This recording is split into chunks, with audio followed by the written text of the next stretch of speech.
ఖమ్మం నుంచి దేవరపల్లి వెళ్ళే national greenfield highway పనులు దాదాపు పూర్తిగా వచ్చినాయి. ఇప్పటికే ఈ యొక్క గ్రీన్ఫీల్డ్ హైవే నుంచి కూడా ఖమ్మం జిల్లా వైరా సమీపం నుంచి కూడా రాకపోకలు కొనసాగించే విధంగా అధికారులు మొత్తం కూడా సర్వసిద్ధం చేశారు. ఒకవైపు నుంచి మనం చూసుకోవచ్చు. ఇప్పుడు మన ప్రజెంట్ ఖమ్మం అంటే తల్లంపాడు దగ్గర ఉన్నటువంటి ప్రజెంట్ టోల్గేట్ దగ్గర ఉన్నాను. ఇక్కడ నుంచి నేషనల్ గ్రీన్ఫీల్డ్ హైవే అంటే ఖమ్మం టు దేవరపల్లి హైవే ప్రారంభం కాబోతుంది. ఇక్కడ నుంచి ప్రారంభమైనటువంటి ఈ యొక్క నేషనల్ హైవే 10 ఎగ్జిట్లు ఇచ్చారు.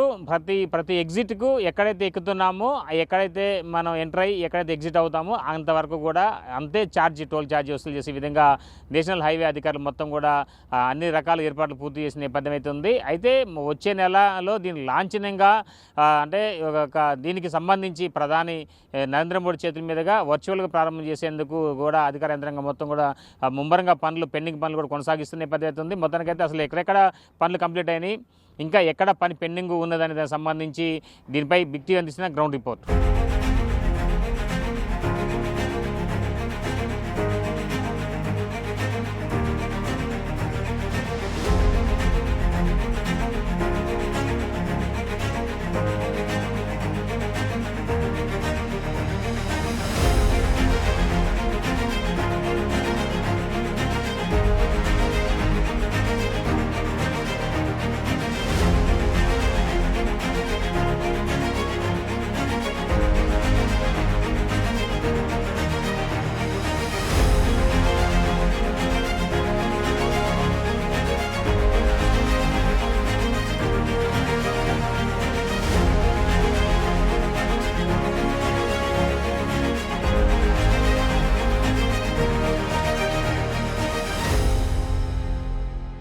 చూడొచ్చు. ఇప్పుడు నేను ప్రజెంట్ అయితే నేషనల్ గ్రీన్ఫీల్డ్ హైవే దగ్గర ఖమ్మం సమీపంలో ఉన్న దంసలాపురం దగ్గర ఉన్నాను. ఇక్కడ సెకండ్ ఎగ్జిట్ ఉంది.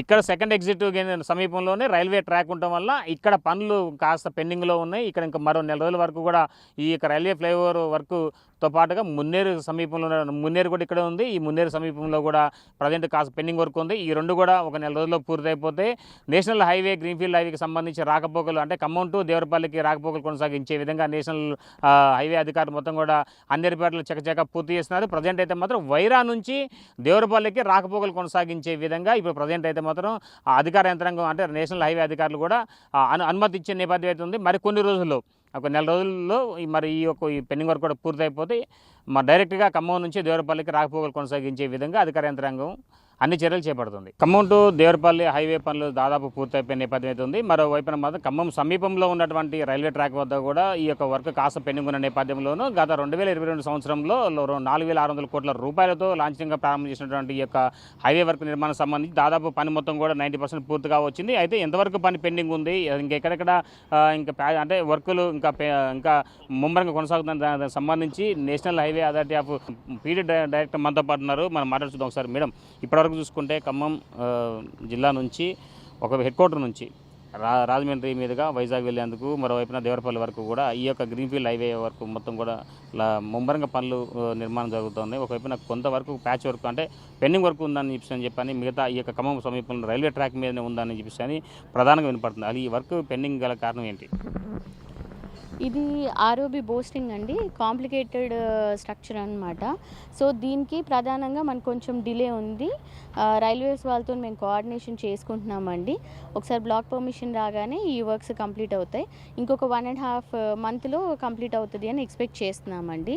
ఇది మొత్తం ఈ రోడ్ లెంత్ వచ్చేసి 162 కిలోమీటర్స్. ఖమ్మంలోని తల్లంపాడు దగ్గర స్టార్ట్ అయ్యి రాజమండ్రి బైపాస్ దేవరపల్లి అనే NH16 మీద దేవరపల్లి అనే గ్రామం దగ్గర ఎండ్ అవుతుంది అనమాట. తల్లంపాటు దేవరపల్లి, దాని ఖమ్మం దేవరపల్లి ప్రాజెక్ట్గా మనం పిలుస్తాము. దీంట్లో ఈ యొక్క ఆర్ఓబి మున్నేరు బ్రిడ్జ్ దగ్గర ఉన్న ఒక 300 నుంచి 500 మీటర్ల రోడ్డు తప్ప మిగతా లెంత్ అంతా అంటే సుమారు 161 కిలోమీటర్స్ కూడా కంప్లీట్ అయిపోయింది. పార్షల్ ట్రాఫిక్ ఓపెనింగ్ కోసం అని చెప్పేసి దీనికి ఇది completely access control greenfield highway అండి. దీనికి ఔటర్ రింగ్ రోడ్ మాదిరిగా ఎంట్రీ ఎగ్జిట్స్లోనే మనము ఎంట్రీ పాయింట్స్ ఉంటాయి. అక్కడే మనం ఎక్కడానికి దిగడానికి వీలుగా ఉంటుంది. ఈ రోడ్లో 162 కిలోమీటర్స్ 5 ప్యాకేజ్గా డివైడ్ చేయబడింది. 3 ఖమ్మం జిల్లాల్లో ఉంటాయి, ఇంకో 2 రాజమండ్రి PIU ఏపీ అండర్లో వస్తాయండి. ఈ మొత్తం 5 ప్యాకేజీలకు గాను అంటే ఈ 162 కిలోమీటర్స్కి మొత్తం 10 ఎంట్రీ ఎగ్జిట్స్ ఉన్నాయండి. ఫస్ట్ది వచ్చేసి తల్లంపాడు దగ్గర, రెండోది వెంకటగిరి క్రాస్ రోడ్స్ ఖమ్మంలో, మూడోది వచ్చేసి దంసలాపురం దగ్గర తీసుకున్నాం. అది ఖమ్మం ప్రజలకి చేరువుగా ఉంటుందని చెప్పి అడిషనల్గా తీసుకున్న ఆన్ డిమాండ్ తీసుకున్న ఎంట్రీ ఎగ్జిట్ అనమాట. దాని తర్వాత వైరా, కల్లూరు, ముత్తుగూడెం అంటే తిరువురికి దగ్గరగా ఉంటుంది NH30 మీద, వేంసూరు ఇంకో entry exit point, Chintalapudi Jangareddygudem దగ్గర, అండ్ లాస్ట్ దేవరపల్లిలో అండి. సో ఇప్పుడు ఈ వైరా దగ్గర నుంచి లాస్ట్ దేవరపల్లి వరకు కూడా పార్షియల్ ట్రాఫిక్ ఓపెనింగ్ అనేది నడుస్తున్నాం అనమాట. ఇది ఇంకో నెలన్నర అయిన తర్వాత దీన్ని కూడా యాడ్ చేస్తాం. కానీ ప్రస్తుతానికి ఇంకొక 1 వీక్ ఆర్ 10 డేస్లో వైరా నుంచి ఇప్పటికే రాకపోకలు జరుగుతున్నాయి. అఫీషియల్గా ఇంకొక 1 వీక్లో స్టార్ట్ చేస్తామండి. మాకు కూడా బిడ్డింగ్ అయింది, టోలింగ్ ఏజెన్సీ వచ్చి రావాల్సింది, అది కమ్యూనికేట్ అవ్వగానే స్టార్ట్ చేస్తాం. అంటే ఒకవైపు చూసుకోవచ్చు, గతంలో ఇప్పటికే 2 సార్లు కూడా డేట్ ఎక్స్టెన్షన్ అయింది, అంటే వర్క్ పెండింగ్ కావటం. గల కారణం ఏంటి? ఎందుకంటే ఇప్పుడు 2022లో ప్రారంభం అంటే ఈ వర్కులు ప్రారంభం చేశారు, 2024 వరకు కంప్లీట్ చేసేసి ప్రజలకు అందుబాటులో ఉంచాలని చెప్పేసి ప్రధానంగా అప్పుడు మీరు ఎస్టిమేషన్ వేసుకున్నారు. కానీ పర్లా ఒక 2 ఇయర్స్ లాంగ్ అయిపోయింది. ఎందుకు కారణం? ఇప్పుడు ఈ ROB మున్నేరు మీద దగ్గర అండి వర్క్ స్టార్ట్ అయిన తర్వాత ఈ యాక్చువల్ డిజైన్లో ఇక్కడ ఎంట్రీ ఎగ్జిట్ పాయింట్ అనేది లేదు. కానీ ఖమ్మం ప్రజలు మాకు ఇక్కడ ఇది చేరువలో ఉంటుంది, మాకు ఎంట్రీ ఎగ్జిట్ కావాలి అని చెప్పేసి మనకు ఒక బ్రిడ్జ్ కట్టడానికి సుమారుగా 1.5 సంవత్సరం పడుతుందండి. ROBకి 2.5 years మినిమం పడుతుంది. అలాంటిది ఇది 2024 వరకు ఒకసారి సీఎంతోని మీటింగ్ అయిందండి, సీఎం గారితోని. అప్పటి వరకు కూడా దీని మీద ఎంట్రీ ఎగ్జిట్ కావాలని ఈ పర్టికులర్ లొకేషన్లో వర్క్ ఆప్ చేశారు. అంటే అటు మేజర్ బ్రిడ్జ్ పనులు కానీ ఇటు ROB వర్క్ కానీ 22లో స్టార్ట్ అయినా మాకు ల్యాండ్ ఉండి ఇష్యూస్ వల్ల ఇక్కడ ఎంట్రీ ఎగ్జిట్ కావాలని చెప్పి ప్రొటెస్ట్ వల్ల మేము సుమారుగా 2023-24 జూన్ వరకు కూడా మేము ఇక్కడ పరిస్థితులు వర్క్ చేసే పరిస్థితి లేదు. అందుకని మీరు మిగతాది చూసుకుంటే మిగతాదంతా కంప్లీట్ అయ్యి దగ్గర సంవత్సరానికి ఎక్కువ అయిపోయింది. ఈ ఒక్క లొకేషన్ని మాకు దొరికిన తర్వాత నుంచి 2 years పడుతుంది. బట్ మేము ఇంకా అంతకంటే ముందే కంప్లీట్ చేయడానికి ట్రై చేస్తున్నాం. ఇది గ్రీన్ ఫీల్డ్ కాబట్టి త్రూ లింక్ ఉంటే కానీ మేము ఓపెన్ చేయలేమన్నమాట. అందుకని అప్పటికి వైరా నుంచి కంటిన్యూస్గా రోడ్ అయిపోయింది కాబట్టి పార్షియల్ ఓపెనింగ్, అది కూడా ఖమ్మం అశ్వరావుపేట రోడ్డు మీద ట్రాఫిక్ సమస్యలు ఎక్కువైపోయి యాక్సిడెంట్స్ ఎక్కువవుతున్నాయి అనే దృష్ట్యా ఆన్ స్పెషల్ నోట్ జనరల్గా ఏంటంటే పార్షియల్ ట్రాఫిక్ అనేది కారిడోర్కి అలౌ చేయమండి. బట్ ఇది స్పెషల్ కేసు కింద కన్సిడర్ చేసి పార్షియల్ ట్రాఫిక్, ఎందుకంటే ఖమ్మం అశ్వరావుపేట మీద ఇప్పటికే చాలా యాక్సిడెంట్స్ అవుతున్నాయి.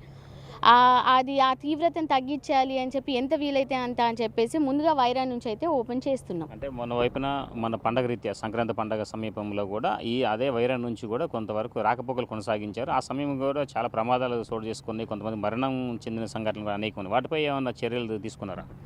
అప్పటికి మాకు కంప్లీట్గా ATMS ఫంక్షన్లు, తర్వాత ఎన్ఫోర్స్మెంట్ డిపార్ట్మెంట్ అంటే పోలీస్ డిపార్ట్మెంట్తో అనుసంధానము, ఈ లేటెస్ట్ ట్రాఫిక్ ఎక్విప్మెంట్స్ అన్నీ మేము ఇంకా ఇన్స్టాల్ చేయలేదండి. ఇప్పుడు ఏంటంటే ఆల్రెడీ ఫుల్ ఫ్లెజ్డ్గా అంటే మీకు ఎవ్రీ కిలోమీటర్కి ఒక PTZ కెమెరా అనేది ఉంటుందన్నమాట. అది కమాండ్ కంట్రోల్ సెంటర్కి అటాచ్ అయ్యి ఉంటుంది. ఇప్పుడు ఏంటంటే జనరల్గా మన స్పీడ్ గన్స్ పెట్టి పోలీస్ వాళ్ళు తీసుకొని అవసరం లేదు. ఆల్రెడీ ఎవరైతే 100 kilometers మించి ఉంటుందో అది ఆటోమేటిక్గా సిస్టమ్, AI సిస్టమ్ ద్వారా అది రీడ్ అయిపోతుంది. ఈ వెహికల్ నెంబర్స్ ఆ డాష్బోర్డ్ కెమెరా మీద ఉన్న మన నెంబర్ ప్లేట్ని కూడా కమాండ్ కంట్రోల్ సెంటర్లో రీడ్ చేసి ఈ కారు ఈ నెంబర్ ప్లేట్ ఇది ఇంత స్పీడ్లో పోయిందని చెప్పి లిస్ట్ మనకు వస్తుంది. దాన్ని బట్టి అది అనుసంధానం చేసుకుంటూ వచ్చు. సో కంప్లీట్ సర్వేలెన్స్ అనేది మేము యాక్టివేట్ చేసాం ఈ 2-3 months గ్యాప్లో. ఆ కంప్లీట్ సర్వేలెన్స్ యాక్టివేట్ చేయడం ఏంటంటే 100% ఇన్సిడెంట్ మేనేజ్మెంట్ని పెట్టడం అన్నీ మేము కంట్రోల్లోకి తీసుకున్నాం. ఇప్పుడు ఎవరైనా రాంగ్ రూట్లో డైవర్ట్ చేసినా కానీ మాకు పాపప్ వస్తుంది. వాళ్ళని అక్కడే ఆపేసి అంటే ఒక 1 kilometerలోనో 2 kilometerలో ఆపేసి వాళ్ళ మీద చర్యలు తీసుకోవడం కానీ, ఇమీడియట్గా పెట్రోల్ వెహికల్ వెళ్ళడం కానీ, లేదంటే దాని మీద చలానాస్ వేయడం కానీ ఆటోమేటిక్గా జరిగిపోతుంది అనమాట. అంటే ఒకవైపున ప్రయాణికుల సేఫ్టీ మెజర్మెంట్స్ చాలా ప్రామాణికం కూడా. ఇప్పుడు అలాంటిది ఓన్లీ మీరు స్పీడ్ గన్ కావచ్చు అంటే వెహికల్గా స్పీడ్ పోతూ ఉన్నప్పుడు వాటిని సెన్సార్ ద్వారా వాటిని గుర్తించే విధంగా ఒక ప్రక్రియ చేశారు. మరోవైపున ఇంకా యాక్సిడెంట్లు జరగకుండా ఉండే విధంగా అంటే రోడ్డుకి సంబంధించి ఒక గచ్చగోలి కనుక రోడ్డు మీద వేస్తే అది ఎండింగ్ వరకు కూడా ఆకుండా పోయే విధంగా గ్రీన్ఫీల్డ్ హైవే అనేది కానీ జనరల్ నేషనల్ హైవే అని ఉండాల్సినటువంటి దాని యొక్క నాణ్యత పరిణామాలు ఉంటాయి. అదే తీసుకుంటుందా? అవునండి, మేము ఇప్పుడు అన్ని 100% ఫ్యాటాలిటీ, 0 ఫ్యాటాలిటీ రేట్ కోసం డిజైన్ చేసిన అనమాట. మనము రోడ్ సేఫ్టీకి వచ్చినప్పుడు ఫర్గివింగ్ రోడ్స్ అంటాం. అంటే ఏంటంటే ఒకవేళ యాక్సిడెంట్ అయినా కానీ ఫ్యాటల్ కాకుండా ఫర్గివింగ్ రోడ్స్ అంటే ఇప్పుడు అక్కడ ఒకటి ఉంది, పడగానే పడతారు. అలా కాకుండా మీరు గ్రీన్ఫీల్డ్ హైవే డిజైన్ చూసుకుంటే కంప్లీట్గా స్ట్రేట్ హైవే ఉంటుంది. మీకు ఎక్కడా కానీ క్రాస్ టర్నింగ్స్ కానీ రేడియస్ ఆఫ్ కర్వేచర్ బిలో 200 ఉన్నవి కానీ ఉండవు అనమాట. ఇట్స్ స్ట్రేట్ రోడ్ ఉంటుంది. ఎవ్రీ 5 కిలోమీటర్స్కి మేము ఎమర్జెన్సీ మీడియన్ ఓపెనింగ్ అనేది ఒకటి పెట్టాం. ఎందుకంటే ఎవరైనా పొరపాట్లో అది దాటి ముందుకెళ్తే ఆ ఎమర్జెన్సీ మీడియన్ ఓపెనింగ్ నుంచి రిటర్న్ అంటే రాంగ్ రూట్ని అరికట్టడానికి ఎమర్జెన్సీ మీడియన్ ఓపెనింగ్ అని పెట్టాం. తర్వాత కంటిన్యూస్గా ఇప్పుడు అది 100 కిలోమీటర్స్కే డిజైన్ చేశారు. ఏది అడ్డు లేకపోవడం వల్ల చాలా స్పీడ్గా వెళ్ళడం వల్ల యాక్సిడెంట్స్ అవుతాయి. అందుకని అలాంటి కర్టైల్ చేయడానికి మనం అక్కడక్కడ బార్ మార్కింగ్ పెట్టామండి. సో దట్ ఏంటంటే డ్రైవర్కి అలర్ట్నెస్ వస్తుంది. దాని తర్వాత పైన మనకి స్పీడ్ డిటెక్షన్ ఉన్నాయన్నమాట. సో ఎంత స్పీడ్లో వెళ్తున్నారు అని అక్కడే మీకు కెమెరా ఎలాగో ఉంటుంది, కెమెరాలో డిటెక్ట్ అవుతుంది. ఒకసారి 1-2 టైమ్స్ చలాన పడితే పీపుల్ కూడా ఏంటంటే ఐ రిక్వెస్ట్ పీపుల్ మీకు ఇచ్చిన లిమిట్లోనే డ్రైవ్ చేయాలి. రోడ్డు ఖాళీగా ఉంది, బాగుంది, ఎస్ బాగా ఉంటుంది మనకి అనిపిస్తుంది, కానీ మనము సేఫ్గా ఇంటికి వెళ్ళడం ముఖ్యమండి. అంటే ఒకవైపున చూసుకోవచ్చు, అంటే ఖమ్మం కలెక్టరేట్ అంటే కొదుమూరు దగ్గర కావచ్చు, వందన సమీపంలో కూడా ఇక్కడ ఎగ్జిట్ మీకు ఉన్నట్టుంటే జనరల్గా అంటే ఆ సమీపంలో కనుకుంటే ఇక్కడ నుంచి ఎగ్జిట్ మీ అంటే రాకపోక కొనసాగించే అవకాశం ఉండేదా? ఆల్రెడీ ఇప్పుడు నాగపూర్ అమరావతి కారిడోర్కి సంబంధించి ఈ ఖమ్మం దేవరపల్లి నాగపూర్ అమరావతి కారిడోర్ జంక్షన్లో బటర్ఫ్లై జంక్షన్ అనేది నాగపూర్ అమరావతి కారిడోర్కి కలిపి ఉందండి. సో ఇప్పుడు ఈ దంస్లాపురం అనేది 12వ కిలోమీటర్, అక్కడ వచ్చేసి 19వ కిలోమీటర్ వస్తుంది. జనరల్గా ఒక ఎంట్రీ ఎగ్జిట్ అనేది సుమారు 20 కిలోమీటర్లకు ఒకటి ఇవ్వాలి. అలా మనకి ఆల్రెడీ ఇప్పుడు తలంపాడులో ఉంది, దాని తర్వాత కోదాడ వెంకటగిరి క్రాస్ రోడ్స్లో ఉంది, 0, 6 అనమాట. ఇవి దగ్గర ఎందుకంటే ఇది ఖమ్మంకి బైపాస్ లాగా ఉంటుంది కాబట్టి ఖమ్మం ప్రజలకు ఉండాలి కాబట్టి ఆన్ స్పెషల్ కండిషనే మనము ఈ ఏదైతే ఈ దంస్లాపురం ఎంట్రీ ఎగ్జిట్ ఉందో అది ఇచ్చాం. ఇంకోటి దంస్లాపురం ఎంట్రీ ఎగ్జిట్ ఇవ్వడానికి ఉన్న ఛాలెంజెస్ ఏంటి అని అంటే, ఒకవైపు మున్నేరండి హై లెవెల్ బ్రిడ్జ్, ఇంకోవైపు ఆర్ఓబి. జనరల్గా ఒక రోడ్డు లెవెల్ జనరల్లీ తీసుకుంటే ఒక 3 మీటర్స్ హైట్ ఉంటుంది నార్మల్ గ్రౌండ్ కండిషన్లో. బట్ ఇక్కడ మనకి గ్రౌండ్ లెవెల్ నుంచి ఇప్పుడు గ్రౌండ్ లెవెల్ నుంచి తీసుకుంటే ఈ ఆర్ఓబి అనేది మా ఫినిష్డ్ రోడ్ లెవెల్ అనేది 17 మీటర్ల హైట్లో ఉందండి. సో ఇంత హైట్లో ఉన్నదానికి ఎంట్రీ ఎగ్జిట్ మనం ఇప్పుడు ఇలా అని దిగినప్పుడు ఆల్మోస్ట్ ఒక కొండ మీద నుంచి దిగిన 17 మీటర్ల నుంచి కిందికి దిగాలి అంటే మినిమం గ్రేడియంట్తోనే ర్యాంప్స్ డిజైన్ చేయాల్సి ఉంటుంది అనమాట. అందుకని ఈ యొక్క ఎంట్రీ ఎగ్జిట్ కాస్ట్ దగ్గర 70 కోట్లు అవుతుంది. జనరల్గా ఒక ఎంట్రీ ఎగ్జిట్కి మాకు సుమారు 3 నుంచి 5 కోట్లు పడుతుందండి. ఈ కండిషన్లో ఈ దంస్లాపురం దగ్గర ఉన్న మనకి 17 మీటర్ల హైట్, అటు మున్నేరు, తర్వాత మొన్న లాస్ట్ 2 ఇయర్స్లో కూడా మనకి చాలా ఫ్లడ్ వచ్చింది. ఆ ఫ్లడ్ కారణంగా కూడా మొత్తం రీటైనింగ్ వాల్ కట్టడానికి సేఫ్గా ఉండడానికి ఇది డిజైన్ చేసేవారికి సుమారు 70 కోట్ల ఎక్సెస్ ఇది అయిందనమాట. బట్ అది కూడా సెంట్రల్ గవర్నమెంట్ శాంక్షన్ చేసింది విఆర్ అండి. ఓవరాల్గా ఈ నేషనల్ గ్రీన్ఫీల్డ్ హైవేకి సంబంధించి ఎన్ని వేల ఎకరాలతో మీరు గవర్నమెంట్ నుంచి ల్యాండ్ అక్విజిషన్ చేసుకొని వర్క్ ఫినిషింగ్ చేశారు? ఈ ఖమ్మం డిస్టిక్కి సంబంధించి 532 హెక్టార్లు అక్వైర్ చేయడం జరిగిందండి. సో మొత్తానికైతే ఇంకా ఎన్ని రోజులు బట్టే అవకాశం ఉంది ఇప్పుడు? ఎందుకంటే ఖమ్మం దంస్లాపురం దగ్గర ఉన్న రైల్వే ఆర్ఓబి బ్రిడ్జికి సంబంధించి ఇంకొక ఎంత టైం పట్టే అవకాశం ఉంది? ఇంకెంత దీనికి వ్యయం ఉంది ఖర్చు? సుమారు ఇక్కడ వర్క్ వచ్చేసి ఇంకొక 150 crores వర్క్ మాత్రమే బ్యాలెన్స్ ఉందండి. వేరస్ మిగతా all 4000 crores has been completed. ఇది ఒక్కటి ఇక్కడ ఉందంటే ఒక 150 crores అండి బ్రిడ్జ్ ఆల్రెడీ. ఎందుకంటే మెటీరియల్ వచ్చింది, మీరు బ్యాక్గ్రౌండ్లో చూస్తే కంప్లీట్గా క్యాస్ట్ అయిపోయి కూడా ఉంది. అది ఇన్ ప్లేస్ పెట్టేసి పైన బిట్మిన్ లేయర్ వేస్తే కంప్లీట్ అయిపోతుందండి. We're expecting around at least 1 side of traffic, ఒక్క సైడ్ ఈ పర్టికులర్ లొకేషన్లో 1 సైడ్ ఆఫ్ ట్రాఫిక్ ఓపెన్ చేయడానికి మేము 1.5 months. వైరా కంప్లీట్ 4 lane అండి. Wyra is completed 4 lane access ఉంటుంది. ఇక్కడ ఒక్క దగ్గర మాత్రమే 1 సైడ్ ఆర్ఓబి అవుతుంది. సైమిల్టేనియస్గా ఇంకొక ఆర్ఓబి ఇంకొక 1.5 monthsకి. మొత్తం ఇక్కడ కూడా 4 lane అవ్వడానికి ఒక 3 months పడుతుంది. బట్ ట్రాఫిక్ ఇలా త్రూ చేయడానికి వీఆర్ ఎక్స్పెక్టింగ్ May 15th అండి. సో మొత్తంగా చూడొచ్చు, ఒకవైపున చూసుకుంటే నేషనల్ గ్రీన్ఫీల్డ్ హైవే అంటే ఖమ్మం టు దేవరపల్లికి సంబంధించి ఈ వర్క్ కూడా దాదాపుగా ఫినిషింగ్ వర్క్ ఉంది నేపథ్యం అయితే ఉంది. మరోవైపున ఈ ఏప్రిల్ నుంచి మే వరకు చివరి వరకు కూడా ఈ రైల్వే ఫ్లైఓవర్ కూడా నిర్మాణం పూర్తయిపోతే ఇటు నుంచి కూడా రాకపోకలు కొనసాగించే విధంగా అనువుగా ఉంటుంది. మరోవైపు ఇప్పటికీ భారీ వాహనాలు మొత్తం కూడా ఖమ్మం నుంచి టౌన్లో బైపాస్ నుంచి పోవడం వల్ల కూడా కాస్త రద్దీగా ఉన్న నేపథ్యం అయితే ఉంది. ఖమ్మం నుంచి దేవరపల్లి వెళ్ళడానికి మాత్రం కేవలం 4 గంటల సమయం వెచ్చించే విధంగా ఇక రూట్ మొత్తం కూడా సిద్ధం చేసిన పద్ధతి ఉంది. ఏదేమైనా సరే ఇక రైల్వే ఫ్లైఓవర్ సంబంధించి మరో నెల రోజుల్లో పనులు మొత్తం పూర్తిగానే ఉన్నాయి. పూర్తి అయిపోయిన తర్వాత ఈ రాకపోకలు కొనసాగిస్తామంటూ ఈ నేషనల్ ప్రాజెక్ట్ డైరెక్టర్ ఆఫీసర్ దివ్య చెప్తున్న పద్ధతి ఉంది. నా పేరు మధుసూదన్ అండి, ఇక్కడ అసిస్టెంట్ మేనేజర్గా చేస్తున్నాను స్ట్రక్చర్స్లో. ఈ ఆర్ఓబి వచ్చేసి total 4 spans, left side 2 spans posting girder, right side 2 spans. ఇవి మొత్తం 52 మీటర్ ఈచ్ స్పాన్ అండి. ఇది RDSO and railway approved contractors ఉంటారు, ఏజెన్సీస్ బిలాయిలో ఉన్నారు. వాళ్ళ దగ్గరే రా మెటీరియల్ మొత్తం high grade steel raw material purchase చేసి అక్కడే రైల్వే వాళ్ళతో ప్రతి దశలో కూడా ఇన్స్పెక్షన్ చేస్తారండి. రా మెటీరియల్ వచ్చేసి ఎన్ఏబిఎల్ ల్యాబ్లో చేస్తారు. ప్లస్ అక్కడ ఫ్యాబ్రికేషన్ వచ్చేసి అన్ని దశల్లో కూడా ఇన్స్పెక్షన్ చేసి వాళ్ళు సర్టిఫై ఇచ్చాక, ఇన్స్పెక్షన్ రిపోర్ట్ ఇచ్చాక దెన్ నెక్స్ట్ ప్రాసెస్కు ప్రొసీడ్ అవ్వడం జరుగుతుంది. ఆ విధంగా ప్రతి స్పాన్లో కూడా 340 మెట్రిక్ టన్ ఈ బోస్టరింగ్ గడ్డర్ మన బ్యాక్ సైడ్ కనిపిస్తుంది కదా, ఇదంతా 340 మెట్రిక్ టన్స్ అండి ఈచ్ స్పాన్. అక్కడ మొత్తం కాంపోనెంట్స్ ఫ్యాబ్రికేషన్ చేసి మళ్ళీ మన సైట్కి తీసుకురావడం జరుగుతుంది, ట్రాన్స్పోర్టేషన్ చేయడం జరుగుతుంది. ఇక్కడ మళ్ళీ సేమ్ ఆర్డిఎస్ఓ ఏజెన్సీతో దీన్ని సైట్లో అసెంబ్లింగ్ చేయడం జరుగుతుందండి. అసెంబ్లింగ్, లిఫ్టింగ్ ఇదంతా ఇక్కడ సైట్ ఇన్స్పెక్షన్ అవుతుంది. అసెంబ్లింగ్ కంప్లీట్ అయ్యాక మళ్ళీ రైల్వే అధికారులు వచ్చి దీనికి ఇన్స్పెక్షన్ చేస్తారు. వెల్డింగ్ ఇన్స్పెక్షన్స్ చేస్తారు, కాంపోనెంట్ ఇన్స్పెక్షన్ చేస్తారు, డైమెన్షన్స్ ఇన్స్పెక్షన్ చేస్తారు. వాళ్ళు సర్టిఫై చేసి మనకి ఇన్స్పెక్షన్ రిపోర్ట్ ఇచ్చాక నెక్స్ట్ ప్రాసెస్ ఫర్దర్గా మనకి ప్రొసీడ్ అవ్వడం జరుగుతుందండి. ఇది దాదాపుగా 100 సంవత్సరాల వరకు దీని వ్యాలిడిటీ ఉంటుంది. తర్వాత కూడా దీనికి టెస్టులు చేసి దాన్ని కంప్లీట్ చేస్తారు. ఎవ్రీ 5 సంవత్సరాలకు ఒకసారి ఇన్స్పెక్షన్ చేసి దీన్ని మెయింటెనెన్స్ చేస్తారండి. తర్వాత ఇది ఇన్స్పెక్షన్ రైల్వే డిపార్ట్మెంట్తో ఇన్స్పెక్షన్ అయ్యాక నెక్స్ట్ ఫర్దర్గా దీన్ని ఆ గడ్డర్, ఈ బోస్టరింగ్ గడ్డర్ అనేది ఆ పియర్ క్యాప్స్ మీద లాంచింగ్ చేయాలండి. దానికి ఒక మెథడ్ ఉంది, లాంచింగ్ స్కీమ్ ఒకటి ఉంది. అది రోలింగ్ మెథడ్లో లాంచింగ్ స్కీమ్ అప్రూవ్డ్ అయింది రైల్వే డిపార్ట్మెంట్ నుంచి, హెడ్ క్వార్టర్స్ నుంచి అది డ్రాయింగ్ అప్రూవ్డ్ అయింది. అకార్డింగ్ ద డ్రాయింగ్ వచ్చేసి మనకి లాంచింగ్ చేయాల్సి ఉంటుంది. దానికి రైల్వే బ్లాక్ అవసరం ఉంటుందండి. ఎవ్రీడే 2 అవర్స్ ట్రైన్స్ ఆఫ్ చేయాలి, ఇక్కడ ట్రాఫిక్ ఆఫ్ చేయాలి. ట్రాఫిక్ అండ్ పవర్ రెండు కూడా బ్లాక్ ఉంటుంది. సో దానికి షెడ్యూల్ లెటర్ ఇచ్చున్నాము. ఒకసారి అప్రూవ్డ్ వచ్చాక 20 డేస్లో ఈ గడ్డర్ వచ్చేసి దాని బ్లాక్ పియర్ క్యాప్ మీదకి తీసుకెళ్తారండి లాంచింగ్ స్కీమ్తో.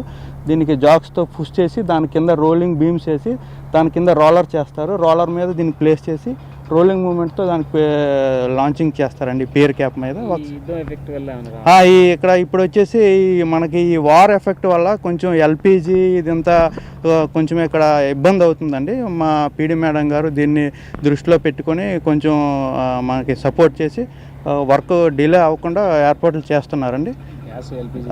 ఎల్పిజి గ్యాస్ ఇదంతా కొరత అయితే కొంచెం ఉందండి. మాకు కూడా ప్రాబ్లం ఉంది, దొరకట్లేదు. ఎందుకంటే ఇదంతా ఇండస్ట్రియల్ టైప్ వర్క్ కాబట్టి ఇక్కడ దొరకడం కష్టంగానే ఉంది. మా మేడం గారు దానికి ప్రత్యామ్నాయంగా ఇది చేస్తున్నారండి, హెల్ప్ చేస్తూ దీనికి వర్క్ ఆగకుండా ట్రై చేస్తున్నారండి. చూడొచ్చు, మొత్తానికి ప్రజెంట్ వైరా పట్టణంలో ఉన్నాను. వైరాలో నేషనల్ గ్రీన్ఫీల్డ్ హైవేకి ఎక్కడైతే ఎంట్రీ ఇచ్చారో అక్కడ నుంచి ఇప్పుడు ప్రజెంట్ నేను ఉన్నాను. అది ఇక్కడ నుంచే దేవరపల్లి హైవేకి వాహనాలు రాకపోకలు కొనసాగుతున్న నేపథ్యం అయితే ఉంది. మరోవైపున ఇక్కడ అంటే ఖమ్మం నుంచి దేవరపల్లికి సుమారు 170 కిలోమీటర్ల పైగా ఉన్న నేపథ్యంలోనూ ప్రజెంట్ వైరా నుంచి దేవరపల్లికి హైవే మీద రాకపోకలు కొనసాగుతున్నాయి. మరోవైపున వైరా నుంచి ఖమ్మంకి సమీపంలో దంసలాపురం దగ్గర అక్కడ రైల్వే ట్రాక్ ఉంది. అక్కడ రైల్వే ట్రాక్ పనులు కాస్త నెమ్మదిగా కొనసాగుతున్న నేపథ్యంలోనూ ఆ పనులు కూడా నెక్స్ట్ మంత్ వరకు కూడా క్లియర్ అయిపోతే ఖమ్మం నుంచి తెల్లారపల్లి టు దేవరపల్లికి మొత్తం కూడా గ్రీన్ఫీల్డ్ హైవే మొత్తం రాకపోకలు కొనసాగించే విధంగా హైవే అధికారులు మొత్తం కూడా ముమ్మరంగా పనులు కొనసాగిస్తున్నారు. వచ్చే నెలలో చివరి వరకు కూడా ఈ యొక్క ఖమ్మం నుంచి దేవరపల్లికి రాకపోకలు కొనసాగించే విధంగా నేషనల్ హైవే అధికారులు మొత్తం కూడా అన్ని ఏర్పాట్లు పూర్తి చేశారు. దీన్ని కూడా లాంఛనంగా ప్రధానమంత్రి మోడీ చేతుల మీదుగా వర్చువల్గా ప్రారంభించేందుకు సైతం కూడా అన్ని ఏర్పాట్లు పూర్తి చేశారు. ఇది ఇక్కడ తాజా పరిస్థితి. Sampath Bhaskar, big TV, national greenfield highway. For more videos like this, subscribe Big TV channel.